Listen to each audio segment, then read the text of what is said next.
Top more US based e-learning platform. మీరు కూడా slot book చేసుకోవాలంటే ఈ నెంబర్కి కాల్ చేయండి. నమస్తే, వెల్కమ్ టు సుమన్ టీవీ. నేను విష్ణు. ప్రస్తుతంతో పాటు క్వాలిఫైడ్ పర్సన్ ఫినాన్స్ ప్రొఫెషనల్ చారి గారు ఉన్నారు. వారితో మాట్లాడదాం. సార్ నమస్తే. సార్ చారి గారు. నమస్తే అండి. సార్ చారి గారు, గత 3-4 సంవత్సరాలుగా మన ఆడియన్స్ని ఫినాన్షియల్ సెక్టార్ వైపు ఎడ్యుకేట్ చేయడంలో అండ్ ఎప్పుడు మీరు ముందే ఉంటున్నారు. అయితే ఇవాళ ఎస్పెషల్గా ఈ ఎపిసోడ్లో విమెన్కి సంబంధించి మీరు ఫినాన్షియల్ లిటరసీ విషయంలో ఎటువంటి ఆర్థిక సలహాలు సూచనలు తెలియచేస్తారు?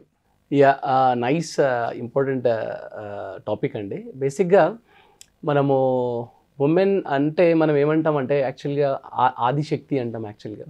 సో అమ్మవారికి ఎట్లాగైతే 10 చేతులు ఉంటాయో అట్లా ఆడవాళ్ళు యాక్చువల్గా 10 పనులు ఒకేసారి చేయగలుగుతారని ఒక సింబాలిక్గా చూపిస్తారనమాట. ఇది ఇందులో వీళ్ళు చేసే ఈ 10 పనులలో ఒక పని ఫైనాన్షియల్ మేనేజ్మెంట్ చేయడం. కరెక్ట్గా చెప్పాలి అంటే కరెక్ట్ రైట్ గైడెన్స్ ఉందంటే ఉమెన్ చేసే అంత ఫైనాన్షియల్ మేనేజ్మెంట్ని మెన్ కూడా చేయలేరు, to be very honest. Right guidance ఒకటి వాళ్ళకి ఇస్తే సరిపోతుంది. ఇప్పుడు దీనికి 2 బెస్ట్ ఎగ్జాంపుల్స్ అండి. ఒకటి మన మదర్స్.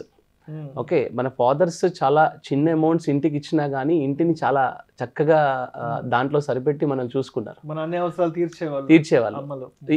లేదనకుండా అన్నీ ఫుల్ఫిల్ చేసేవారు చాలా చిన్న అమౌంట్స్తో కూడా. అండ్ సెకండ్ ఎగ్జాంపుల్ ఏంటంటే మన భారతదేశం యొక్క కంప్లీట్ ఫైనాన్సెస్ మేనేజ్ చేసేది కూడా ఒక స్త్రీయే. షీఈస్ ఎ ఉమెన్, రైట్? మన ఫైనాన్స్ మినిస్టర్. ఈ 2 ఎగ్జాంపుల్స్ చాలా యాక్చువల్గా ఉమెన్ ఫైనాన్సెస్ని ఎంత స్ట్రాంగ్గా కరెక్ట్గా మేనేజ్ చేస్తారనేది. సో బేసిక్గా 4 కేటగిరీస్ ఆఫ్ ఉమెన్ ఉంటారండి. వీళ్ళకి ఒక్కొక్కరికి ఒక్కొక్క టైంలో ఒక్కొక్కలాగా ఇన్వెస్ట్మెంట్ స్ట్రాటజీస్, టెక్నిక్స్ యూస్ చేయాల్సి వస్తుంది. ఓకే, బేసిక్గా జాబ్ స్టార్ట్ చేశారు కానీ ఇంకా మ్యారేజ్ అవ్వలేదు. ఓకే, ఇది ఒక category. Okay, not married at. Second, home maker. వీళ్ళు ఎలాంటి స్ట్రాటజీస్ ఫాలో అవ్వాలి. And working women with kids, వీళ్ళు ఒక కేటగిరీ. వీళ్ళు ఎలాంటి టెక్నిక్స్, ఎలాంటి స్ట్రాటజీస్ ఉపయోగించాలి. అండ్ ఫైనల్గా విడోస్. సో వీళ్ళు ఎలాంటి స్ట్రాటజీస్ ఉపయోగించాలి. ఈ 4 కేటగిరీస్ డిఫరెంట్ స్ట్రాటజీస్ని, టెక్నిక్స్ ఉపయోగించాలండి ఫైనాన్షియల్ మేనేజ్మెంట్ చేసేటప్పుడు. ఇప్పుడు not married, job started, earning అనే వీళ్ళు ఎలా ఉండాలంటే బేసిక్గా ఇప్పుడు 21-22 ఇయర్స్లోనే జాబ్ వచ్చేస్తుందండి వీళ్ళకి. కాలేజ్లోనే క్యాంపస్ ప్లేస్మెంట్స్ వచ్చేస్తున్నాయి. ఇన్ఫ్యాక్ట్ రీసెంట్గా చూస్తాను నేను, యాక్చువల్గా ఒక అమ్మాయికి అసలు అమెజాన్ వాళ్ళు యూఎస్లో జాబ్ ఇచ్చారు, క్యాంపస్ సెలెక్షన్స్లోనే ఇచ్చేసారు. అసలు ఎంత అద్భుతంగా జాబ్స్ కొడుతున్నారు అమ్మాయిలు అంటే అసలు నిజంగా ఎలా ఉంది సిచ్యువేషన్ అంటే నిద్ర లేచింది మహిళా లోకం, దద్దరిల్లింది పురుష ప్రపంచం లాగా కనిపిస్తుంది అసలు యాక్చువల్గా. మహా అద్భుతంగా, అంటే very happy to see this అండి. చిన్న ఏజ్లో చాలా మంచి జాబ్స్, మంచి ప్యాకేజెస్ కొడుతున్నారు. ఎస్పెషల్గా మిడిల్ క్లాస్ ఫ్యామిలీస్లో నుండి అద్భుతంగా మంచి, అంటే పేరెంట్స్ చాలా కష్టపడి చదివించారు, వీళ్ళు కూడా చాలా కష్టపడి ఇష్టపడి చదువుకున్నారు. ఓకే, వాళ్ళకి ఇంత మంచి ప్యాకేజ్తో మంచి జాబ్స్ రాగానే పేరెంట్స్ ఆనందానికి హద్దులు లేవండి. అంటే బేసిక్గా ఏ ఆడపిల్ల ఉన్న పేరెంట్స్ అయినా సరే వాళ్ళు ఫైనాన్షియల్గా స్టేబుల్గా ఉన్నారు అంటే కనుక దే ఆర్ వెరీ హ్యాపీ, అంటే వాళ్ళ గోల్ డన్ అన్నట్టు వాళ్ళు ఫీల్ అవుతూ ఉంటారు అనమాట. అయితే ఈ కేటగిరీ పిల్లలు ఎవరైతే ఉన్నారో ఉమెన్, వీళ్ళు తీసుకోవాల్సిన జాగ్రత్తలు ఏంటంటే అన్నిటికంటే ముందు జాబ్ రాగానే అది 50,000 శాలరీయా, 1 lakh శాలరీయా, 2 lakh శాలరీ ఎంతైనా సరే ఫస్ట్ అన్నిటికంటే ముందు చేయాల్సింది పేరెంట్స్కి హెల్త్ ఇన్సూరెన్స్ తీసుకోవాలి. ఎందుకంటే ఉమెన్కి ఎస్పెషల్గా పేరెంట్స్తో కనెక్టివిటీ, ఎమోషనల్ కనెక్టివిటీ ఎక్కువ ఉంటుంది. వాళ్ళకి ఏదైనా హెల్త్ ప్రాబ్లం వచ్చినా ఏమొచ్చినా వీళ్ళ సేవింగ్స్ అన్నీ తీసేసి మరీ చేయాల్సి వస్తుంది. అందుకని ఫస్ట్ ఆఫ్ ఆల్ వీళ్ళ సేవింగ్స్ డిస్టర్బ్ అవ్వకుండా ఉండడానికి పేరెంట్స్ కానీ తనకు కానీ ఈవెన్ కంపెనీ కవరేజ్ ఉన్నప్పటికీ కూడా హెల్త్ ఇన్సూరెన్స్ అనేది తీసి పెట్టుకోవడం అనేది చాలా చాలా ఇంపార్టెంట్ అండి, ఫస్ట్ ఫ్యాక్టర్. సెకండ్ పాయింట్ వచ్చేసి వీళ్ళు ఎమర్జెన్సీ ఫండ్ క్రియేట్ చేసి పెట్టుకోవాలి. ఇప్పుడే జాబ్ స్టార్ట్ అయింది, మేబీ ఒక 6 months తర్వాత, 1 year తర్వాత ఒక 3-4 months నేను ఏదైనా కోర్స్ తీసుకోవాల్సి వస్తుందేమో నా ఫ్యూచర్ అప్గ్రేడేషన్ గురించి, లేదా కోవిడ్ లాంటి సిచ్యువేషన్స్ రావచ్చు, లేదా మనమే వర్క్ చేయలేని, ఒక 3-4 months వర్క్ చేయలేని పొజిషన్ ఉండొచ్చు. దానికి ఒక కంటింజెన్సీ ఫండ్ క్రియేట్ చేసి పెట్టుకోవడము అనేది సెకండ్ పాయింట్. థర్డ్ పాయింట్ ఏంటంటే ఒక 3-4 years, at least first 3-4 years credit కార్డులకి దూరంగా ఉండాలండి వీళ్ళు. ఎందుకంటే మనకి మన పైనే కంట్రోల్ లేకుండా చేసేదే క్రెడిట్ కార్డు. ఎస్పెషల్గా జాబ్ వచ్చిన తర్వాత మనం కొంచెం క్రెడిట్ కార్డ్ రాంగ్ డైరెక్షన్లో వాడామనుకోండి ప్రాబ్లం అవుతుంది. ఈ క్రెడిట్ కార్డ్స్ వాడేటప్పుడు బాగానే ఉంటుంది కానీ బట్ ఆ పేమెంట్ కట్టేటప్పుడు ఉండే ఆ పెయిన్ ఉంటుంది చూడండి, ఎగ్జాక్ట్లీ. చాలా కష్టంగా. అండ్ అంటే ఆల్రెడీ 35-40 ఇయర్స్ వాళ్ళే ఆ ట్రాప్లో పడుతున్నారంటే జాబ్ కొత్తగా స్టార్ట్ చేసిన వాళ్ళకి ఇంకా ఇబ్బంది అవుతుంది. అందుకని వీళ్ళు చాలా జాగ్రత్తగా ఉండాలి. నా అడ్వైజ్ అయితే ఒక 3-4 ఇయర్స్ వరకు క్రెడిట్ కార్డ్ అసలు వీళ్ళు వాడకపోవడం అనేది మంచిది. అండ్ తర్వాత వీళ్ళు షార్ట్ టర్మ్ గోల్స్ని ప్లాన్ చేసుకోవాలి. బేసిక్గా జాబ్ స్టార్ట్ అయిన ఉమెన్కి ఉండే షార్ట్ టర్మ్ గోల్స్ ఏంటి? ఒక 3-4 ఇయర్స్లో తన సెల్ఫ్ మ్యారేజ్ చేసుకోవడము, ఓకే, లేదా ఆల్రెడీ తనకున్న ఎడ్యుకేషన్ లోన్ని క్లియర్ చేసుకోవడము, లేదా ఇంకొకటి ఇంపార్టెంట్ గోల్ ఉంటుందండి. అంటే మ్యారేజ్ అయిన తర్వాత కిడ్స్కి ప్లాన్ చేసినప్పుడు ఒక 2-3 ఇయర్స్ వాళ్ళు ఒక జాబ్ చేయలేని పొజిషన్లో ఉన్నారనుకోండి, దానికి కొంచెం ఫండ్ క్రియేట్ చేసి పెట్టుకోవడం. బేసిక్గా ఇది చాలా సెన్సిటివ్ కానీ ఇది చాలా ఇంపార్టెంట్. అంటే బేసిక్గా ఏదైనా వాళ్ళు ఆ టైంలో ఏమవుతుంది అంటే కిడ్స్ ప్లాన్ చేసినప్పుడు మెంటల్గా ఫిజికల్గా కొంచెం వీక్ ఉంటారు. అప్పుడు ఫైనాన్షియల్గా కూడా వీక్ ఉన్నారంటే ప్రాబ్లం అవుతుంది. దానికి కొంత ఫండ్స్ పక్కకు పెట్టుకోవడము. సో ఇలాంటి చిన్న చిన్న గోల్స్ని సెట్ చేసుకొని ఈ గోల్స్కి ఇన్వెస్ట్మెంట్ స్టార్ట్ చేయాలంటే దీని అంతటికి వీళ్ళు బడ్జెట్ ప్రిపేర్ చేసుకోవాలి. ఓకే, అంటే నా మ్యాండేటరీ ఎక్స్పెన్సెస్ ఏంటి, అంటే పేరెంట్స్ పెడుతున్న ఖర్చు కాకుండా నేను ఇంట్లో ఇవ్వాల్సిన ఖర్చు ఏంటి. రెండవది నా లైఫ్ స్టైల్ ఎక్స్పెన్స్, అంటే నేను ల్యాప్టాప్ కొనాలి, ఫోన్ కొనాలి, నేను క్లాతింగ్ చేయాలి, షాపింగ్స్, వీటికి నేను సపరేట్ ఫండ్ పక్కన పెట్టాలి. సో దట్ నాకు కొంచెం క్లారిటీ ఉంటుంది నేను ఎంత పక్కన పెడుతున్నాను. సో దట్ నేను ఆ పరిధిలోనే ఉంటాను. ఇన్ఫ్యాక్ట్ ఇది వీళ్ళకి ఫ్యూచర్లో కూడా ఉపయోగపడుతుంది అనమాట ఈ యొక్క చిన్న హ్యాబిట్ అనేది. ఓకే, అండ్ ఈ చిన్న గోల్స్కి బడ్జెటింగ్ చేసుకొని మిగతాది మనకి బ్యాలెన్స్డ్ ఫండ్స్ ఉంటాయి. అంటే మనకి 3-4 ఇయర్స్ సిచ్యువేషన్కి ఇన్వెస్ట్ చేసుకునేలాగా మ్యూచువల్ ఫండ్స్లో ఎస్ఐపి స్టార్ట్ చేసుకొని వీళ్ళు ఇన్వెస్ట్ చేసుకోవచ్చు అనమాట. ఇప్పుడు నేను చెప్పిన ఈ 4-5 కాన్సెప్ట్స్ కనుక జాబ్ స్టార్ట్ అయిన ఉమెన్ చేస్తే వీళ్ళకి ఫ్యూచర్ చాలా బాగుంటుందండి. లేకపోతే ఏమవుతుందంటే ఈ 3-4 ఇయర్స్ వేస్ట్ అయిన టైము అది అలా కంటిన్యూ అవుతానే ఉంటుంది, లైఫ్ లాంగ్ కంటిన్యూ అవుతానే ఉంటుంది. ఓకే, ఫస్ట్ కేటగిరీ ఉమెన్ పాటించాల్సిన ఈ 3-4 కాన్సెప్ట్స్ ఇవి. Second, home maker. ఇది చాలా చాలా ఇంపార్టెంట్ కేటగిరీ అండి. బేసిక్గా 24/7 వర్క్ చేసి వితౌట్ శాలరీ, ఏమీ శాలరీ తీసుకోకుండా ఉండే ఉమెన్ ఎవరంటే ఈ హోమ్ మేకర్, గృహిణులు. రైట్, వీళ్ళు ఒక చిన్న మిస్టేక్ చేస్తున్నారండి. ఏంటంటే హస్బెండ్ ఎర్నింగ్ పర్సన్, ఫ్యామిలీలో ఎర్నింగ్ మెంబర్ ఉన్నారు కదా, తను వాళ్ళ ఫైనాన్షియల్ అడ్వైజర్తో కూర్చొని డిస్కస్ చేస్తున్నప్పుడు ఫ్యూచర్ ఫైనాన్షియల్ మేనేజ్మెంట్, ఇంటి మేనేజ్మెంట్ అంతా చేస్తున్నప్పుడు వీళ్ళు దాంట్లో ఇన్వాల్వ్ అవ్వట్లేదు. అంటే ఏముందండి మీరు చేయండి పర్వాలేదు కదా అని చెప్తున్నారు.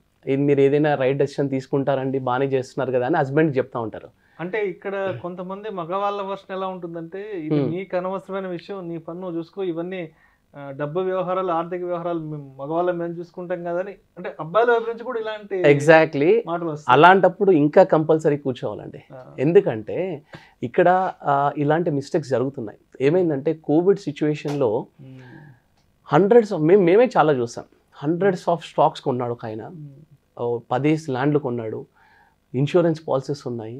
ఇలాగే మీరు అన్నట్టు ఫ్యామిలీతో షేర్ చేయలేదు, రిస్క్ జరిగింది. ఏమైంది, అసలు ఆయన ఇన్వెస్ట్మెంట్ చేసేది ఎవరి గురించి? వైఫ్ గురించి, పిల్లల గురించే. ఆయనకి ఎవరు లేరు యాక్చువల్గా, వీళ్ళ గురించి ఇన్వెస్ట్మెంట్స్ అన్నీ చేశాడు. కానీ వాళ్ళతో షేర్ చేసుకోలేకపోయాడు. ఇప్పుడు రిస్క్ జరిగింది ఆయనకి. ఫ్యామిలీకి ఏం డాక్యుమెంట్స్ రావాలి, అసలు నామినీ ఎందులో పెట్టాడు, అసలు ఇన్వెస్ట్మెంట్స్ ఎక్కడ ఉన్నాయి, ఇవన్నీ ఏ పెట్టుబడులు పెట్టారు, ఎవరెవరికి అప్పులు ఇచ్చారు, ఏంటని ఈ విషయాలు షేర్ చేసుకోకపోతే చాలా నష్టం. ఇంట్లో వాళ్ళు ఇవన్నీ ఫాలో అప్ చేసుకోవాల్సి వస్తుంది. ఎగ్జాక్ట్లీ అలాగే జరిగింది. అందుకని నేను ఏమంటున్నానంటే హోమ్ మేకర్ డ్యూటీ హోమ్ని సెట్ చేయడమే కాదు, హోమ్లో ఉన్న ఈ ఫైనాన్షియల్ మేనేజ్మెంట్ కూడా సెట్ చేసుకోవాలి. అంటే ఎస్, హస్బెండ్ మీరు అన్నట్టు మిస్టేక్ చేస్తున్నాడు, ఆ మిస్టేక్ని వీళ్ళు ఓవర్కమ్ చేయాలి. ఒకటి, ఫస్ట్ ఆఫ్ ఆల్ వీళ్ళు చూడాల్సింది ఏంటంటే హస్బెండ్కి టర్మ్ ఇన్సూరెన్స్ ఉందా లేదా. కొంతమంది ఏమంటారు, ఇన్సూరెన్స్ తీసుకోవడం అంటే ఇన్సూరెన్స్ గురించి మాట్లాడితే ఆ హస్బెండ్కి ఏదో జరిగినప్పుడు నాకు వచ్చే డబ్బులు వద్దండి ఇలా మాట్లాడతారు. కాదండి, డెఫినెట్. ఇప్పుడు బైక్ ఎక్కినప్పుడు హెల్మెట్ పెట్టుకుంటాం, హెల్మెట్ పెట్టుకున్నంత మాత్రాన మనకి యాక్సిడెంట్ అవుతుందని కాదు. ఒకవేళ యాక్సిడెంట్ అవుతే ఆ హెల్మెట్ మనల్ని రక్షిస్తుంది అని చెప్పడానికి మాత్రమే మనం దాని గురించి మనం పెట్టుకుంటాం. మనం ఎంత జాగ్రత్తగా ఉన్నా అవతలవాడు కూడా జాగ్రత్తగా వస్తేనే మనం సేఫ్టీగా ఇంటికి రాగలుగుతాం. ఎగ్జాక్ట్లీ. సో మనం సేఫ్టీ గురించి పెట్టుకుంటాం. అలాగే ఇన్సూరెన్స్, టర్మ్ ఇన్సూరెన్స్ అనేవి కూడా సేఫ్టీ గురించి పెట్టుకుంటాం. సో హస్బెండ్కి టర్మ్ ఇన్సూరెన్స్ ఉందా లేదా, ఇన్ కేస్ ఒకవేళ అతనికి ఏదైనా రిస్క్ జరిగితే ఫైనాన్షియల్గా మీరు ఒక్కరే నష్టపోవట్లేదు, మీ పిల్లలు కూడా నష్టపోతున్నారు. సో అందుకని వాళ్ళ గురించి అయినా సరే టర్మ్ ఇన్సూరెన్స్ తీసుకోమని మీరు అడ్వైస్ చేయాలి. తర్వాత ప్రయారిటైజేషన్ ఆఫ్ ద గోల్స్. కొన్నిసార్లు ఏమవుతుంది అంటే హస్బెండ్స్ ప్రయారిటీ లేకుండా లగ్జరీ వాటికి ఇన్వెస్ట్మెంట్స్ ఎక్కువ చేసేస్తున్నారు. కార్లకి అని చెప్పేసి, హాలిడేలకు అని చెప్పేసి వాటికి ఇన్వెస్ట్మెంట్స్ ఎక్కువ చేస్తున్నారు. అలా కాకుండా గోల్స్ ప్రయారిటైజేషన్, పిల్లల చదువులు ఫస్ట్, వాటికి ఇన్వెస్ట్మెంట్ స్టార్ట్ అయిందా లేదా. రెండవది మన రిటైర్మెంట్ గోల్కి ఇన్వెస్ట్మెంట్ చేస్తున్నారా లేదా. మూడవది పిల్లల మ్యారేజ్కి ఎలాంటి అసెట్స్ కొనిపెడుతున్నారు. ఓకే, ఇల్లు కొంటున్నామా లేదా, లేదంటే హోమ్ లోన్ క్లియర్ చేయడానికి ప్లాన్ ఉందా లేదా. ఇలాంటి బేసిక్ 4-5 గోల్స్ని రైట్ డైరెక్షన్లో పెట్టారా లేదా చూసుకోవాలి. తర్వాత ఏం చేస్తున్నాడు అనేది, తర్వాత వేరే ఇన్వెస్ట్మెంట్స్ ఏం చేస్తున్నాడు అనేది మనకు అక్కర్లేదు. బట్ ఈ బేసిక్స్ ఉన్నాయా లేదా అని మాత్రం హోమ్ మేకర్ ఖచ్చితంగా చూడాలి. ఎందుకంటే ఒకవేళ హోమ్ మేకర్ ఇందులో ఇన్వాల్వ్ అయ్యి చూడలేదు అనుకోండి, రేపు పొద్దున పిల్లలకి ప్రాబ్లం అవుతుంది, తనకు కాదు, తనతో పాటు పిల్లలకు కూడా ప్రాబ్లం అవుతుంది, రోడ్ పైనకి వచ్చేస్తారు మొత్తం. So as a home maker financial మేనేజ్మెంట్లో తను తీసుకోవాల్సిన స్టెప్స్ ఇవ్వండి. ఇంకొకటి ఏంటంటే అగ్రెసివ్ రిస్క్ సైడ్ వెళ్తున్నారు అనుకోండి హస్బెండ్, అలా కాదండి, ఫ్లెక్సిబిలిటీ, సేఫ్టీ, ట్రాన్స్పరెంటీ ఉన్న ఇన్వెస్ట్మెంట్స్కి మాత్రమే వెళ్ళాలి, అంటే ఈ పర్టికులర్ గోల్స్కి మాత్రం అనే అడ్వైస్ కూడా ఈ హోమ్ మేకర్ అనేది హస్బెండ్కి ఇవ్వాలండి. అండ్ థర్డ్ కేటగిరీ వచ్చేసి working women with kids. Okay, వీళ్ళు ఏంటంటే వీళ్ళకి యాక్చువల్గా డబుల్ హ్యాట్స్ ఆఫ్ చెప్పాలి యాక్చువల్గా. అంటే హోమ్ మేకర్స్ డ్యూటీతో పాటు అర్నింగ్ డ్యూటీ కూడా చేస్తున్నారు వీళ్ళు. Very nice.